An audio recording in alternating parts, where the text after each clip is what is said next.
저희 오늘 읽은 말씀 갖고 후회 없는 인생, 이런 제목으로 같이 은혜를 나누겠습니다. 저희가 살다 보면 후회라는 것이 삶에 남게 됩니다. 사랑하던 사람을 먼저 보내는 경우에 좀 더 잘해주지 못해서, 또 이렇게 누군가와 멀리 떨어지고 헤어지게 될 때, 가까이 있을 때 좀 더 잘 챙겨주지 못해서 생기는 후회가 있습니다. 그런 것들은 아름다운 그런 후회입니다. 그런데 그런 아름다운 후회 말고 씁쓸한 후회가 있습니다. 지나고 나서 보니까 그때 그러지 말았어야 되는데, 그 길로 가지 말았어야 되는데, 지혜가 부족해서, 생각이 짧아서 좋은 기회도 놓치고 엉뚱한 길로 가고 더 나아질 수 있는 어떤 그런 계기도 놓치고, 그래서 생각할 때마다 참 마음이 씁쓸한 그런 후회가 있습니다. 그래서 나이가 들어서 걸걸하는 인생이 있다고 그럽니다. 그때 이럴 걸, 그때 이렇게 했을 걸 하면서 후회하며 사는 인생입니다. 저희가 후회가 없는 그런 삶은 없겠지만, 그러나 삶을 다 살았는데 나는 진짜 잘못 살았다, 그런 후회는 없어야 되겠습니다. 저희가 지금 베드로 전서에서 성도의 고난 부분을 보고 있는데, 고난 가운데 넘어지지 말라, 그 다음에 고난은 영광의 문이다, 그 말씀을 보았는데요.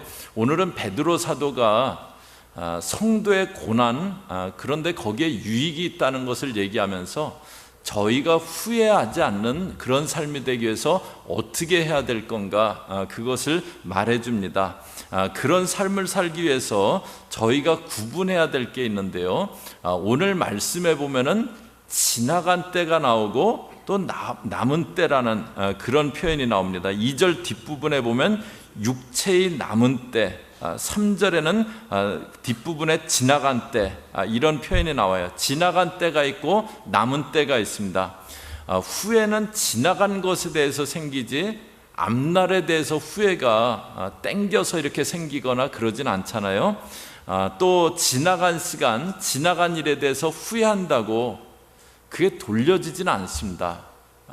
후회를 많이 한다고 그 일이 다시 돌려지고 시간이 돌려지고 그렇게 되지 않습니다. 그래서 중요한 거는 남은 때입니다. 저희가 남은 때가 많이 남아있는 사람도 있고 상대적으로 적게 남아있는 사람도 있고, 그런데 저희 누구나 남은 때가 있습니다. 지금부터 해서 남은 때가 있는데, 그 남은 때가 후회가 적은, 또 후회가 없는 그런 삶이 되어야 되겠습니다. 저희 오늘 말씀 보면서 저와 여러분은 저희들 지금까지는 후회가 있는 그런 삶일 수도 있었지만, 지금부터 남은 때, 이때는 정말 후회가 없는 그런 삶이 되실 수 있으면 좋겠습니다. 저희 1절 말씀 보시면은요, 그리스도께서 이미 육체의 고난을 받으셨으니 너희도 같은 마음으로 갑옷을 삼으라. 여기 보면 그리스도께서 이미 육체의 고난을 받으셨다. 저희가 3장 말미에서 예수님이 한번 죄를 위해서 죽으셨다, 그것을 보았는데요. 그렇게 그리스도도 고난을 받으셨으니 너희도 같은 마음으로, 주님 고난 받으신 것처럼 저도 필요하다면 저도 고난 받겠습니다, 그 마음으로 마음의 갑옷을 삼으라, 그것으로 마음을 무장하라고 그렇게 합니다. 지금 이제 베드로 사도의 편지를 받는 성도들은 큰 핍박의 바람이 불어오는 그런 때 살고 있었어요. 그들에게 그리스도가 고난받으신 것처럼 너희도 고난받을 마음의 무장을 하라고 그렇게 하는데요. 그런데 그렇게 고난받는 것이 꼭 어려움만 있는 것은 아니다, 유익도 있다는 것을 얘기하는데요. 1절 뒷부분에 보시면 이는 육체의 고난을 받은 자가 죄를 그쳤음이니, 육체의 고난을 받을 때 죄가 그쳐진다, 그렇게 얘기합니다. 죄는 그래도 살기가 웬만하니까, 살만하니까 죄를 짓는 그런 경우가 많습니다. 정말 긴박한 어려운 그런 상황에서는 잘 죄짓게 되지 않아요. 다윗이 왕궁에 있을 때 죄졌지 막 생명 때문에 쫓겨다니는 광야에서 죄짓지 않았습니다. 저희가 신앙생활하면서 싸움이 있는 게 죄와의 싸움인데 죄는 저희들 신앙을 무너뜨립니다. 그런데 사단은 또 슬그머니 저희들을 유혹하기도 합니다. 그런데 저희들 가운데 큰 어려움이 있어요.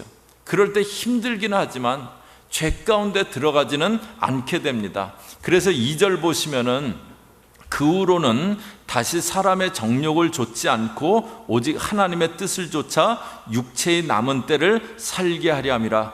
여기 보면 사람의 정욕을 좇는 삶이 있고 하나님의 뜻을 좇는 삶이 있다. 그런데 하나님의 뜻을 좇아서 육체의 남은 때를 살아가라고 말씀해 주고요. 3절 보시면은 너희가 음란과 정욕과 술 취함과 방탕과 연락과 무법한 우상 숭배를 하여, 여기 이제 6가지 죄가 나오는데 음란 정욕은 성과 관계된 죄입니다. 술 취함, 방탕, 연락, 이것은 술과 관계된 죄예요. 술 취해서 방탕하고 막 먹고 마시고 연락하는 그런 모습.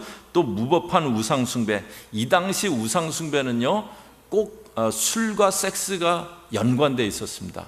이 당시의 우상 숭배는 꼭 성적인 타락과 술이 같이 내포되어 있는 게 우상 숭배였어요. 그런데 그런 모습이 그렇게 이방인의 뜻을 쫓아 행한 것이 지난 때가 족하다.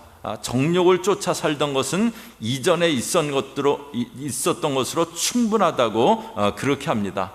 그래서 저희가 혹시 죄 가운데 빠져서 허우적대거나 아니면 세상 생각에 빠져서 살지 않고 후회 없이 살기 위해서는 나는 힘들어도, 나는 어려워도 하나님의 뜻을 쫓고 예수님을 따르겠습니다, 그 마음의 결단이 분명히 있어야 됩니다.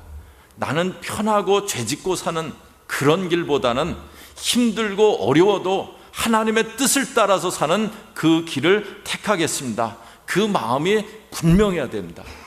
모세가 그랬어요. 히브리서 11장 보시면은요, 믿음으로 모세는 장성하여 바로의 공주의 아들이라 칭함을 거절하고, 그 다음에 25절 같이 읽습니다. 시작. 도리어 하나님의 백성과 함께 고난받기를 잠시 죄악의 악을 누리는 것보다 좋아하고, 바로의 공주의 아들이라 칭함을 거절하고 하나님의 백성과 함께 고난받기를 죄악의 낙보다 좋아했다 합니다. 모세가 가만히 있으면 애굽의 왕자예요. 호화호식할 수 있고 주지육림 가운데 살아갈 수 있었어요. 그런데 그는 그 길 택하지 않습니다. 남루한 옷을 입고 지팡이를 잡고 그 애굽에서 고통받던 백성들, 그들을 이끌어서 가나안 땅으로 인도하는 그 길을 택합니다. 그리고 하나님과 대면하듯이 교제하는 그런 믿음의 사람이 되어집니다. 저희가 고단해도 힘들어도 나는 하나님의 뜻을 따라가겠습니다, 그 마음이 분명한 사람, 그 사람이 헛된 정욕 가운데 빠져 살지 않게 됩니다. 그런데 그렇게 저희가 하나님의 뜻을 따르는 삶이 되기 위해서는요, 저희 신앙생활을 최소한으로 해서는 안 됩니다. 저희가 신앙생활하는 2가지 모습이 있는데요, 내가 신앙생활해야 되는 그냥 최소한으로만 신앙생활하는 거예요. 주의를 겨우 지킬까 하는 그런 모습, 아니면 나는 그냥 딱 주인만 지킨다, 그런 모습으로 신앙생활하는 겁니다. 그런데 저희가 주를 따라가기 위해서는 신앙생활을 최소한이 아니고 최대한으로 그렇게 하려고 해야 됩니다. 내가 할 수 있는 한 힘껏 하는 거예요. 교회에 오셨어요. 그러면은 주일날 예배만 드리고 돌아갈 수도 있지만, 저희는 많은 목장들이 주일날 예배 후에 목장 GBS를 합니다. 내가 1시간 더 들여서 목장에 들어가서 말씀을 통해 삶을 나누는 거예요. 그럴 때 내가 어떻게 더 주를 따르는 그런 삶이 될까, 그것이 도전이 될 겁니다. 나는 교회에서 뭘 섬기고 봉사하고 그런 것과는 전혀 상관없다, 그렇게 신앙생활할 수 있어요. 그러나 내가 좀 내 삶을 조금 더 이렇게 부지런하게 한다면은 내가 좀 더 섬길 수 있지 않을까, 그것을 생각해 보는 겁니다. 그런 것들이 저와 여러분을 쓸데없는 잡념이나 세상 생각이나 정욕으로부터 지켜줄 겁니다. 그래서 저희 믿는 사람들은 죄 지을 시간이 없어야 된다, 그런 말을 하잖아요. 저희 교우들은 죄 지을 시간이 없으시기를 바랍니다. 신앙생활 하니까만 너무 바빠갖고 뭐 여기도 오라 그러고 저기도 해야 되고, 근데 그거에 복된 삶입니다. 믿는 사람은 이렇게 죄 지을 시간이 없어야 돼요. 저희 물질도요, 그냥 최소한으로 드릴 수 있어요. 그러나 물질도 최대한으로 드리는 겁니다. 내가 할 수 있는 힘껏. 그럴 때 그것이 저희들을, 여러분들을 쓸데없는 낭비, 쓸데없는 욕심에서 지켜줄 겁니다. 신앙생활을 최대한으로 하면서 주를 따라가려고 할 때 저와 여러분이 자연히 하나님의 뜻을 좇게 될 거고, 그 삶은 후회 없이 잘 사는 그런 삶이 되실 겁니다. 그 다음에 이제 4절에 보시면은요, 이러므로 너희가 저희와 함께 그런 극한 방탕에 다름질하지 아니하는 것을 저희가 이상히 여겨 비방하나. 그렇게 이제 세상적 욕이 아니라 주의 뜻을 따라 가려고 할 때 이상히 여겨서 비방하는 그런 사람들이 있을 거라고 합니다. 그런데 그들이 어떻게 되는가? 5절에 보시면 저희가 산자와 죽은 자 심판하기를 예비하신 자에게 직고하리라. 산자 죽은 자를 심판하기를 예비하신 자, 그 앞에 가서 자기가 했던 일을 다 고해야 되는 그런 시간이 올 것이라고 합니다. 히브리서 9장 27절이요, 저희 다 같이 아주 중요한 구절입니다. 같이 읽겠습니다. 시작. 한 번 죽는 것은 사람에게 정하신 것이요 그 후에는 심판이 있으리니. 우리가 이 땅의 삶을 떠날 때 저희들에게 심판이 기다리고 있다고 그렇게 합니다. 그때 내가 이 땅에서 어떻게 살았는가, 그것 갖고 그것에 따라서 판결을 받게 될 것입니다. 6절에 보시면은요, 이를 위하여, 그런 그 시간을 위해서 죽은 자들에게도 복음이 전파되었으니. 여기 죽은 자들에게 복음이 전파되었다, 이거는 죽었어요. 그런데 그 후에 복음을 들을 수 있다, 그렇게 생각하기 쉬운데요, 그런데 이거는 무슨 뜻이냐면 베드로가 서신을 쓸 당시에 죽어 있었어요. 그런데 죽었지만 이미 복음을 듣고 죽은 사람들, 그것을 얘기합니다. 이미 죽은 자들에게도 그들이 살아있을 동안 복음이 전해졌다는 거예요. 그렇게 전해진 이유가 뭐냐면 6절 중간에 보면은 이는 육체로는 사람처럼 심판을 받으나 영으로는 하나님처럼 살게 하려 함이라. 육으로는 죽는 날이 있지만 우리 영은 영원히 존재합니다.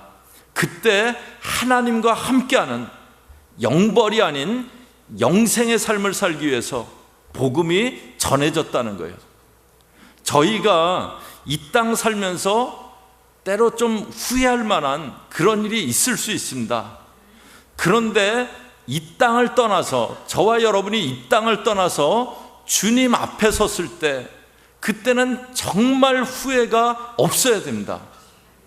이 땅에서 예수 믿지 않고 또 믿기를 거부했던, 그리고 살아갔던 사람들은 돌이킬 수 없는 후회를 하게 되실 겁니다. 예수를 믿었어도 하나님의 뜻을 따르지 않았어요. 그냥 간신히 구원받는 그런 그 모습의 사람은요, 주님 앞에 서셨을 때 참 민망하고 후회가 되실 겁니다. 그런 후회가 없기 위해서 저와 여러분은 우리가 이 땅 살아가면서 나는 이 땅 떠나고 어떤 모습으로 주님 만날 건가, 그걸 꼭 생각하면서 사셔야 됩니다. 그때 후회하지 않고 나는 주님 만나는 그 순간에 절대 부끄럽지 않은 모습으로 살겠습니다. 그 마음이 꼭 있어야 돼요. 다들 막 주님하고 반갑게 만나는데 나는 왠지 주님하고 부르고 나가기가 참 민망해요. 그래서 옆에서 이렇게 쭈뼛거리는 그런 모습 안 되게, 구원받았지만 간신히 구원받은 그런 모습 되지 않겠다라는 그 마음이 있어야 돼요. 제가 미국 와서 이렇게 초기 때 그때 이렇게 만났던 목사님이 계세요. 참 이렇게 젠틀하시고 참 이렇게 인품도 참 좋으시고, 그래서 제가 이렇게 그때 이렇게 뵈면서 참 이렇게 존경스럽고, 그런데 이제 뭐 그 후에 이렇게 많이는 못 뵀는데, 근데 이렇게 들려지는 소식이 이렇게 좀 쉽지는 않은 어려운 일들도 많이 이렇게 있으시고 이제 그랬던 그 목사님이 계셨는데, 지난주에 이제 소천하셨어요. 80세로 이제 소천하셔갖고 금요일 날 장례 예배가 있었습니다. 그래서 아드님이 뉴저지에서 목회를 하시는데 이렇게 연락이 왔어요. 그래서 10시에 그 입관 예배가 있고 12시에 로즈힐에서 하관 예배가 있다고. 근데 공교롭게 그날 그 금요일 아침 10시에 저희가 이제 가을부터 교회학교에서 할 어와나 그 담당자가 저 중가주에서 이렇게 내려와갖고 10시에 만나기로 했어요. 그래서 이렇게 그 입관 예배 못 갈 그 시간인데 그걸 캔슬할 수는 없고 그래갖고 못 간다고 할까 그러다, 그래도 하관 예배는 이렇게 서두르면 그 갈 수 있을 것 같아서 이렇게 하관 예배 어디서 하냐고 이렇게 물어갖고 이제 그 어와나 담당자 만나고 그 올라갔습니다. 그래갖고 이제 저는 뭐 저보다 이렇게 나이도 훨씬 더 연배시고 그때 이제 뭐 자세한 양력 같은 거 이렇게 뭐 듣고 이제 그러진 않고 이제 그랬었는데, 거기 그 로스힐에 가고 이렇게 주보를 받아갖고 이렇게 양력을 봤는데 그분이 그 약대를 나오셨더라고요. 약대를 그 1960년에 약대를 졸업하셨어요. 근데 그 제가 이제 그 이렇게 그 아는 분 중에 한 분이 한국에서 그 당시에 약사를 하시던 어른이 계신데 그러셨대요. 그 이렇게 돈을 이렇게 뭐 차곡차곡 이렇게 돈통에 넣을 시간이 없으시대요. 그냥 계속 돈 받고 또 주고 그래갖고 그냥 아침에 통을 옆에 하나 놔두시고 그냥 받는 대로 그냥 통에 이렇게 계속 집어넣으신대요. 그러고 계속 사시다가 너무 지루해갖고 미국에 오셨다고. 그래갖고 참 별일도 많다. 그러니까 그분도 이렇게 약사로 이제 그 사시면은 뭐 그렇게 사셨을 텐데, 근데 이분은 약대를 졸업하시고 바로 신학대학원을 가셨더라고요. 그래서 신대원 나오셔갖고 한 3군데서 이렇게 한국에서 목회하시다가 남미에 선교를 가셨다가 이민교회에 와갖고, 근데 이렇게 한 4년 5년 단위로 이렇게 교회를 옮겨 다니시고, 제 만났을 때 한 교회에서 제일 그래도 오래 계시던 때예요. 이렇게 좀 고단한, 그래서 어떤 외적으로는 막 이렇게 뭐 인정할 만한 그 사역이 안 되는, 그리고 이제 근데 또 이렇게 말년에는 은퇴하시고는 또 이렇게 의료 선교를 이렇게 중국 쪽에 이렇게 다니시고 이제 그러셨어요. 그래서 제가 그 로스힐에 가고 그 양력을 이렇게 보고 참 생전의 그 모습, 이렇게 저한테 참 이렇게 그 귀한 그 말씀도 이렇게 많이 해주시고 그런 거 이렇게 그 생각하면서 이런 그 삶은 어떤 뜻이 있을까? 어떻게 해석해야 될까? 그런 생각이 들었어요. 육신적으로 훨씬 더 이렇게 넉넉하게 사실 수 있었는데 이걸 어떻게 설명할 수 있을까? 그런 생각이 하는데요. 근데 순간적으로 마음 가운데 탁 오는 생각이, 지금 주님 만나셔서 그렇게 사모하고 섬기려고 하던 주님 만나셔서 너무너무 기뻐하시겠구나. 그리고 주님도 너무너무 반갑게, 너무너무 잘 왔다, 수고했다, 너무너무 반갑게 맞아주고 계시는 그 모습이 마음 가운데 이렇게 그려지더라고요. 이 땅에서 조금 더 편하게 살 수 있는 것, 택하지 않은 그것과는 비교할 수 없는 큰 기쁨이 지금 있으시겠다. 너무 자연스럽게 그 생각이 들었어요. 저와 여러분은 살아가면서 이 땅만 바라보면서 살지 않을 수 있기를 바랍니다. 혹여라도 이 땅의 정욕 가운데 묶여서 살지 않기를 바랍니다. 저희가 주님 앞에 섰을 때 나는 어떤 모습의 사람으로 설 건가, 그걸 생각하면서 이 땅의 삶을 후회하지 않고 살아갈 수 있기를 바랍니다. 오늘 저희들 앞으로의 남은 때를, 저희 각자의 그 남은 때가 있는데 그 남은 때를 어떻게 살 것인가, 그것을 보았습니다. 신앙생활 하는데 그냥 최소치로만 하지 마세요. 최소치로 하지 마시고 각자의 상황에서, 만약에 나는 주일 예배를 지키는 것이 내가 할 수 있는 최대한이라면 전혀 부담 갖지 마세요. 그러나 각자의 상황에서 내가 할 수 있는 최대한으로 주님 섬기면서 그래서 나는 정말 주의 뜻을 따르는 삶이 되겠다.